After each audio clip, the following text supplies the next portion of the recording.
This is the 415ers podcast coming at you 3 times a week on the Odyssey Sports Podcast Network with 95.7 The Game. You can follow us on social, 415ers, personal tags, Giddings10 for myself, Marc Grandi, Marc with a C, Grandi with an I for Marc. If you want to follow us on Twitter, Instagram, all the rest, download, rate, subscribe. We much appreciate it. Well, that takes us to the next part of the conversation. And I'm just going to kick my feet up for those watching on YouTube because that's kind of what Kyle Shanahan seemed to be doing during the second half of the football game against Washington. And a lot of that was because of the score, the lead, and honestly, just the success, the sheer efficiency of his offense. But the one area that I keep coming back to that I was thinking about this weekend, Marc, was the red zone, because 37 points is certainly nothing to scoff at. And it is a great sign that this offense for the 49ers has been explosive, downfield, chunk plays, quick striking, far different than when it was led by Jimmy Garoppolo or formerly Trey Lance, however unfairly that is. But they weren't great in the red zone. And honestly, looking back over the past few weeks, they haven't really been that great in the red zone. So I don't necessarily think they need to be, but the idea that the red zone issues for the 49ers are all of a sudden gone is a little bit of a myth at this point, just because Brock Purdy somehow, some way has been able to, cloud over the fact with his deep touchdown passes that they haven't been able to execute as much inside the red zone, especially inside the 10. So when Robbie Gould takes 3 field goal opportunities off of 3 possessions, 2 of which due to turnovers, I do think that is, even though not in the arc of this game, a red flag, that is something that I'm paying attention to, and I think 49ers fans should pay attention to as well. The last couple of weeks against Las Vegas and Arizona, 2 teams that are, simply put, not very good, they should be able to at least demonstrate some better efficiency in the red zone, because they will absolutely need to do that in the playoffs. Yeah, absolutely. You're right. I mean, against a better team and those field goals, might come back to bite you. I mean, it was towards the end of the third quarter. The Niners were up 21-7. Washington drove down the field. It was a Taylor Heineke to Terry McLaurin quick 3-yard touchdown. Made it back to a 1-score game late in the third quarter, 21-14. And you're thinking, all right, I mean, this game is far from over. I don't know how you felt, but I felt in that moment, Niners were playing better football than the Commanders at that point. They were the better team. They were controlling the game. I know the Commanders had time of possession in the first half, but it still felt like the Niners were the better team up to that point. And you felt like the scoreboard wasn't fully, indicative of how well they were playing. They were only up 7. They get the ball back. They need to go down and score at least a field goal. And they drive down. There was a really great pass to Brandon Ayuk. It was a relatively short pass, but he took it 54 yards all the way down to the 6-yard line. So you have a 1st and goal from the 6. You run McCaffrey, he gains a yard. Purdy is sacked when he runs out of bounds for a loss of 4. Then you're facing a 3rd and goal from the 9. Penalty on the Niners. 3rd and goal from the 14. Pass to McCaffrey for 6 yards. And then a 26-yard field goal. So the drive stalled out there. They do score. You got to credit Purdy on the offense for getting down in position to score and making it a 2-score game again, but you really wanted a touchdown. Instead, you're up by 10 as we move into the fourth quarter. Then the offense, gets the ball right back after a turnover. A Nick Bosa sack. He stripped Taylor Heineke, and it was recovered by Jordan Willis, who had a fantastic game. Then the Niners already in really great field position at the Washington 21. They get all the way down to the 6-yard line before a penalty pushes them back to the 11. Later, another Robbie Gould field goal, and he would tack on another one later as well. So for the 49ers, you had an opportunity to really deliver the final nail in the coffin multiple times late in the third, relatively early to the middle part of the fourth quarter. Again, still it didn't really matter. You won by 17 points, a 3-score game.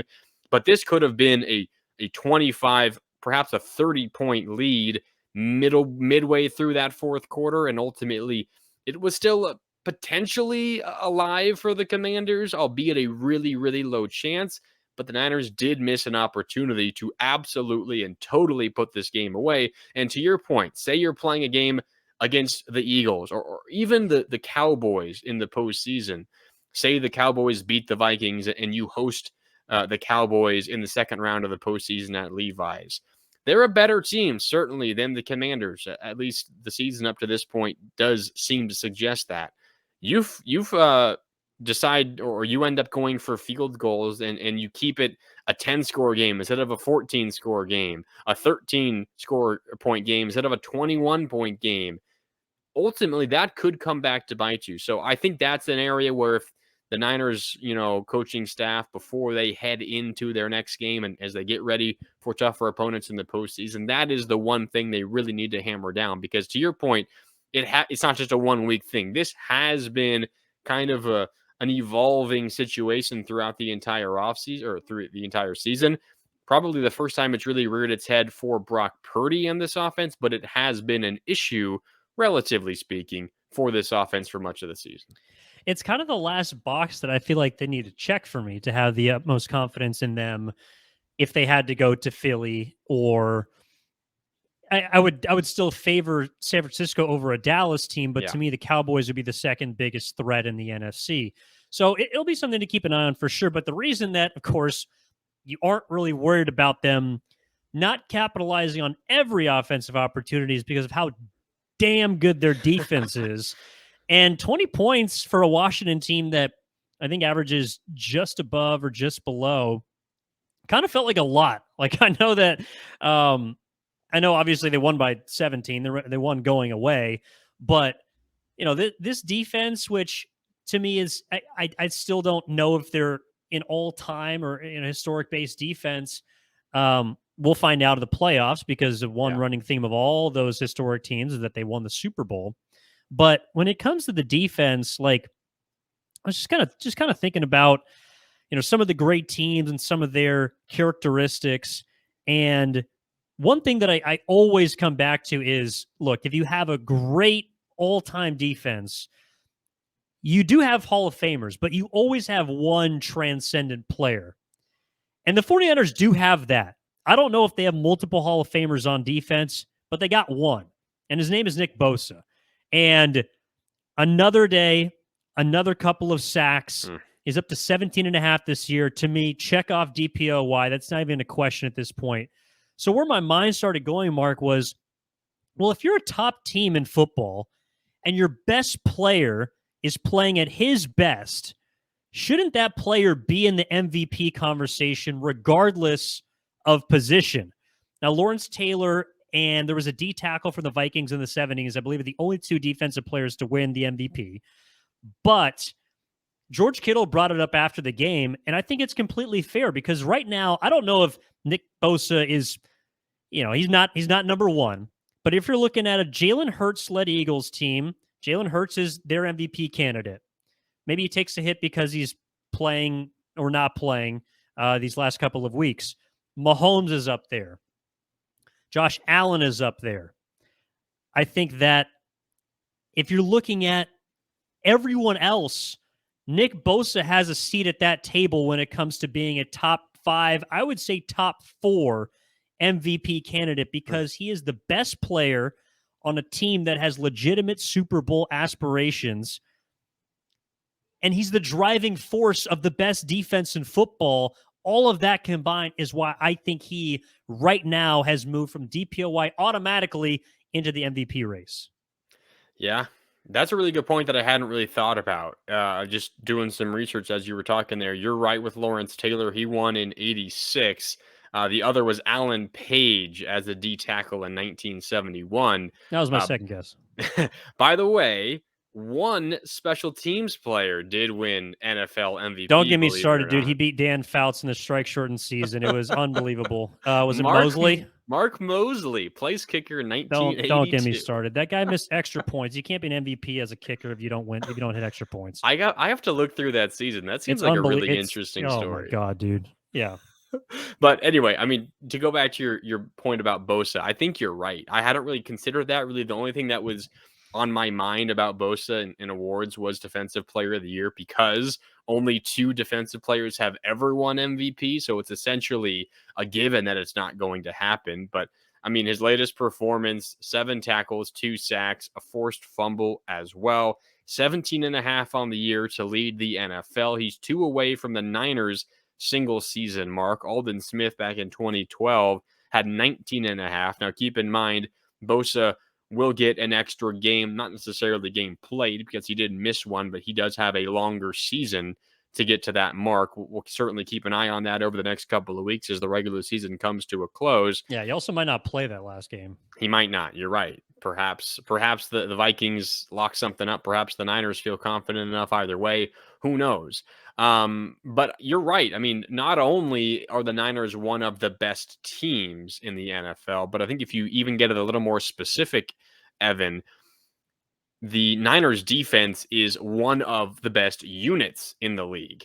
I mean, they're the best defense in the league. We have that's proven. Like, we don't need to even debate that right now.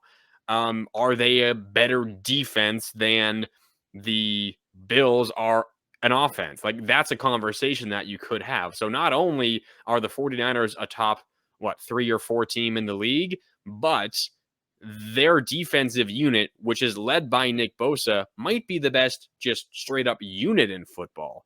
So I think, to your point, Nick Bosa certainly deserves to be in that conversation because he's not having like a record-breaking NFL, type season. Like, if he breaks the single season sacks record across the entire league, maybe that would be enough to push him up to get some votes. And he's certainly close. He would need to have an incredible last 2 games, Evan.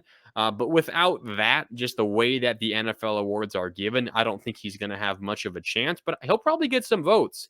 I mean, he might be a top 5 vote getter at this point with the way that Jalen Hurts has been injured. Maybe he slips down some polls. I know there was a lot of noise for Tua.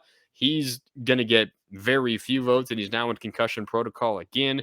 Joe Burrow is probably going to sneak in and get a handful of votes. Yeah, Patrick Mahomes, Josh Allen will probably be 1 and 2, would be my guess.